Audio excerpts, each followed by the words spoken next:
Film की शुरुआत एक फार्म हाउस के दृश्य से होती है। फार्म हाउस रात के अंधेरे में छाया हुआ था। सिर्फ एक चमकदार रोशनी ही उसे तोड़ रही थी। वो रोशनी असल में एक रहस्यमयी शक्ति थी। जब सुबह हुई, किसान को पता चला कि उसकी खेती को किसी ने खराब कर दिया है। किसान जब उठा तो उसने देखा कि खेत पूरी तरह बर्बाद है और वो गुस्से से भर गया। फार्म के मालिक ने अपने 3 बेटों को बुलाया और उन्हें फार्म की रक्षा करने को कहा।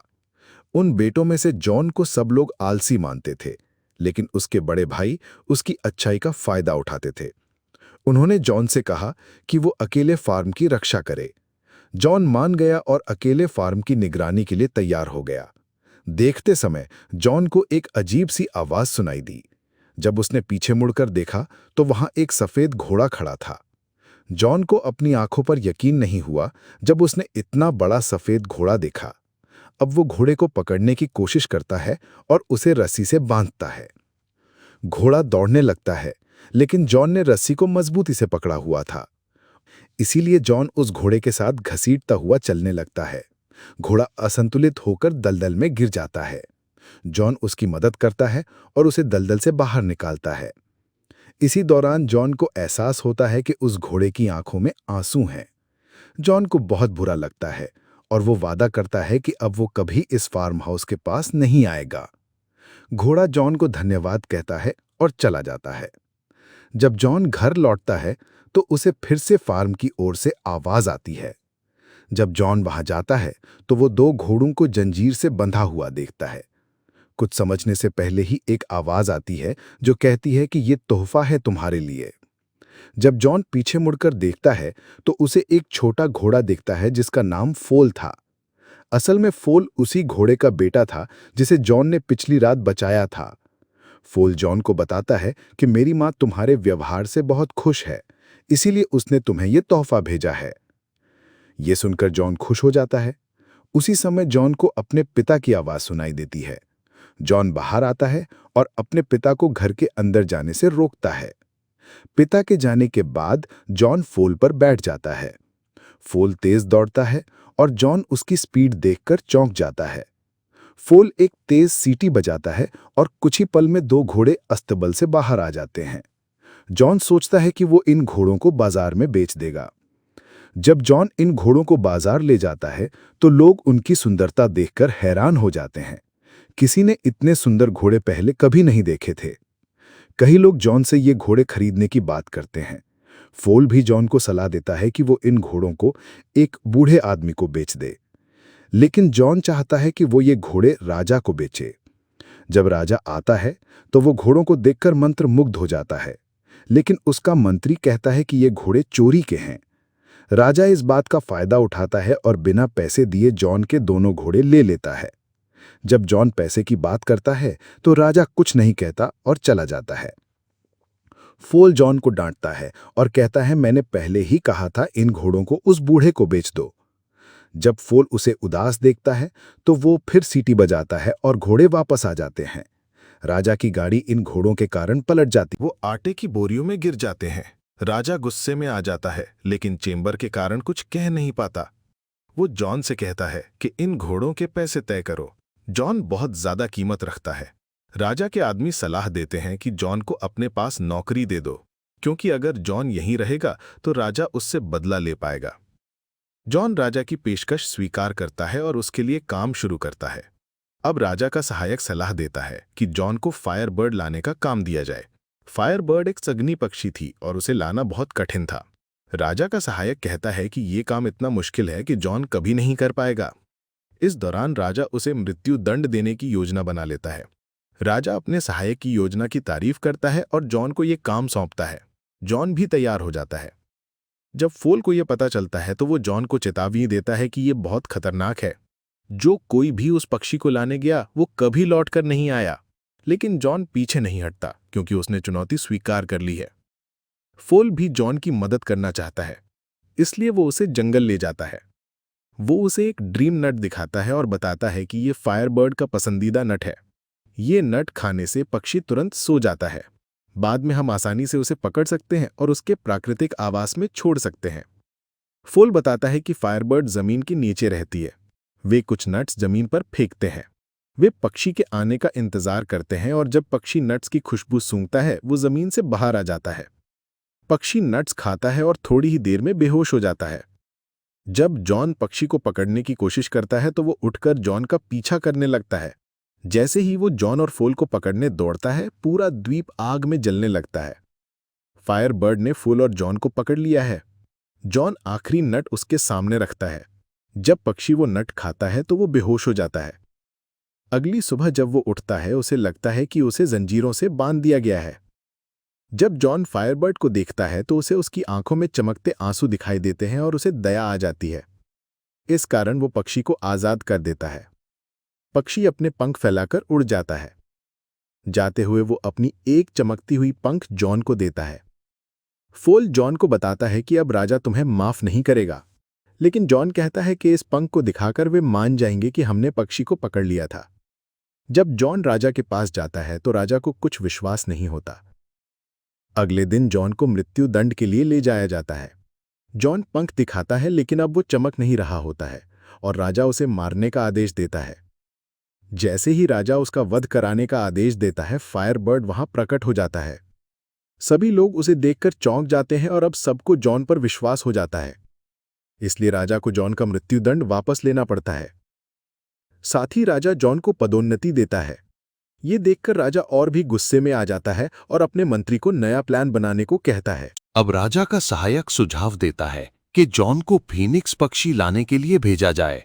ये पक्षी आग से बना होता है और इसे लाना बहुत कठिन है। राजा को ये योजना बहुत पसंद आती है और वो जॉन को ये काम सौंप देता है। जॉन भी इस चुनौती को स्वीकार कर लेता है। जब फोल को ये बात पता चलती है तो वो जॉन को चेतावनी देता है। फोल कहता है कि जो भी इस पक्षी को पकड़ने गया वो कभी लौट कर नहीं आया। लेकिन जॉन पीछे हटने को तैयार नहीं था। फोल भी जॉन की मदद करना चाहता था, इसलिए वो उसे जंगल में ले जाता है। वहां फोल उसे एक ड्रीम नट दिखाता है और कहता है कि यही नट्स उस आग पक्षी की पसंदीदा चीज हैं।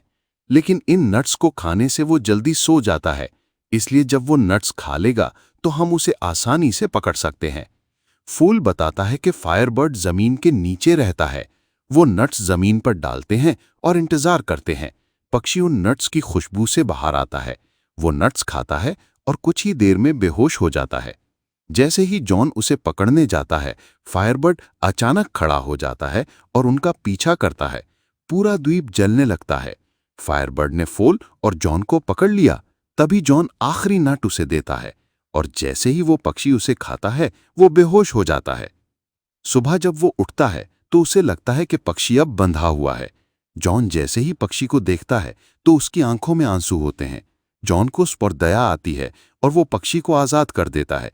पक्षी अपने पंख फैलाकर उड़ जाता है। जाते जाते वो जॉन को एक पंख दे जाता है जो आग की तरह चमक रहा था। फूल कहता है कि राजा अब तुम्हें माफ नहीं करेगा, लेकिन जॉन कहता है कि ये पंख ही सबूत हैं कि मैं पक्षी तक गया था। जॉन राजा के पास जाता है, लेकिन राजा उसे झूठा समझता है। अगले दिन जॉन को मौत की सजा दी जाती है। जॉन जैसे ही वो पंख दिखाता है वो अब चमक नहीं रहा होता और राजा उसे मारने का आदेश देता है। जैसे ही राजा फांसी का आदेश देता है, वहीं आग का पक्षी उड़ता हुआ आता है। सभी लोग उसे देखकर हैरान रह जाते हैं। अब सबको जॉन की बातों पर यकीन हो जाता है। राजा को अपनी सजा वापस लेनी पड़ती है। वो जॉन को एक ऊंचा पद भी दे देता है, लेकिन राजा अब और चिढ़ जाता है। वो अपने मंत्री से नई योजना बनाने को कहता है। काफी सोच विचार के बाद मंत्री एक नई योजना देता है। वो सुझाव देता है कि जॉन को पहाड़ों की राजकुमारी को लाने के लिए भेजा जाए।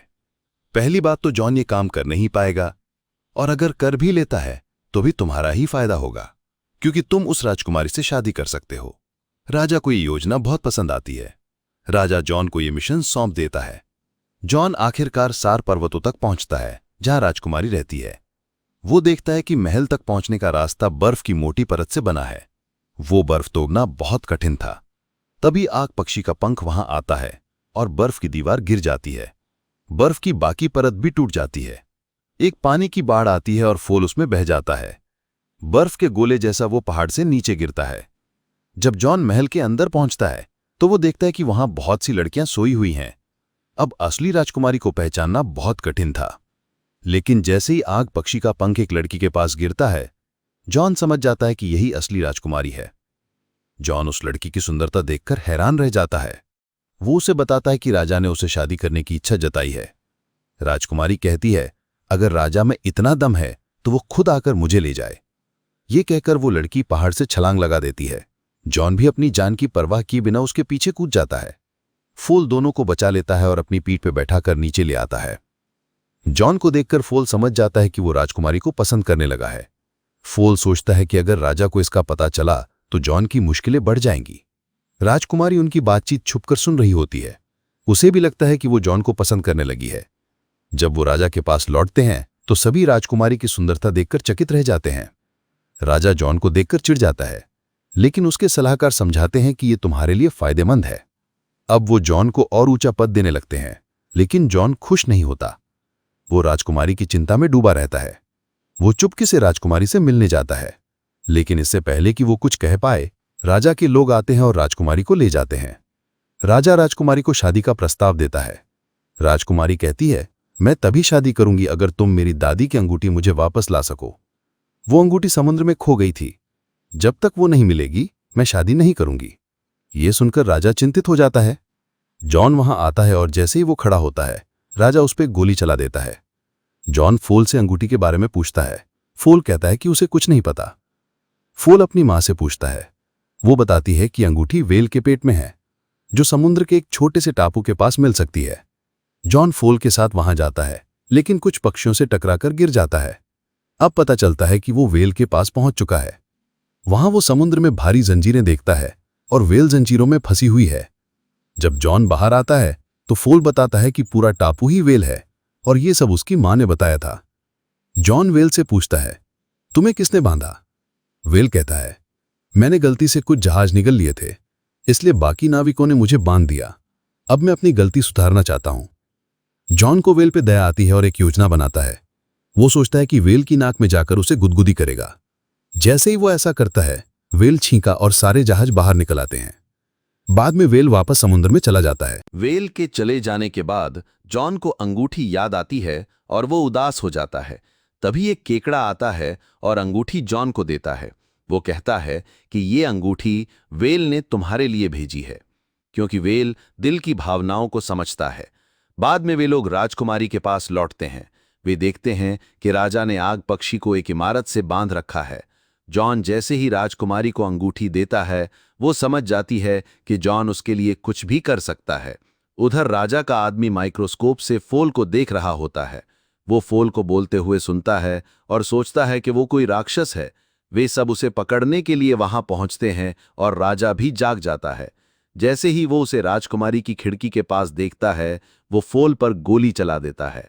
जॉन उसे बचाने की पूरी कोशिश करता है, लेकिन नाकाम रहता है। अब राजा घोषणा करता है कि जॉन को नौकरी से निकाला जाता है और वो राजकुमारी का अपहरण करता है। कुछ ही दिनों में उसे मौत की सजा दी जाएगी। इसी दौरान राजकुमारी फोल से मिलती है और कहती है कि उसकी एक चाल के कारण जॉन मुसीबत में फंस गया है। वो कहती है कि शादी से बचने के लिए उसने राजा से कहा कि वो 3 अलग अलग बर्तनों में स्नान करे। पहले बर्तन में गर्म पानी होगा, दूसरे में बर्फीला पानी और तीसरे में उबला हुआ दूध।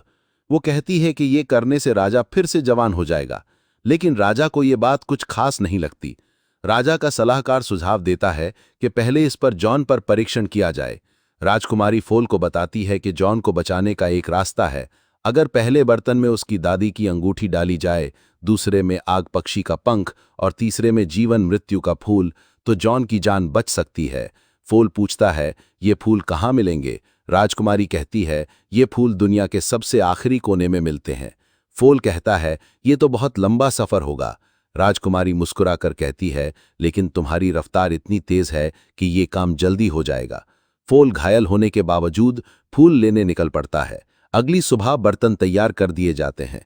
राजा सभी से कहता है कि अब वो दिखाएगा कि वो कितना दयालु है। राजा कहता है, जॉन को एक और मौका मिलेगा। अगर वो इसमें बच गया तो उसे रिहा कर दिया जाएगा। फिर वो जॉन को पहले बर्तन में फेंक देता है। राजकुमारी चुपचाप उसमें अंगूठी डाल देती है। उस अंगूठी की वजह से जॉन उस बर्तन से निकलकर दूसरे बर्तन में चला जाता है। आग पक्षी जो सब देख रहा होता है, जोर से चिल्लाता है। उसकी आवाज उसकी बंद जंजीरों में बंधी पंख तक पहुंचती है और पंख उड़कर दूसरे बर्तन में गिरता है। अब जॉन तीसरे और आखिरी बर्तन में गिरता है।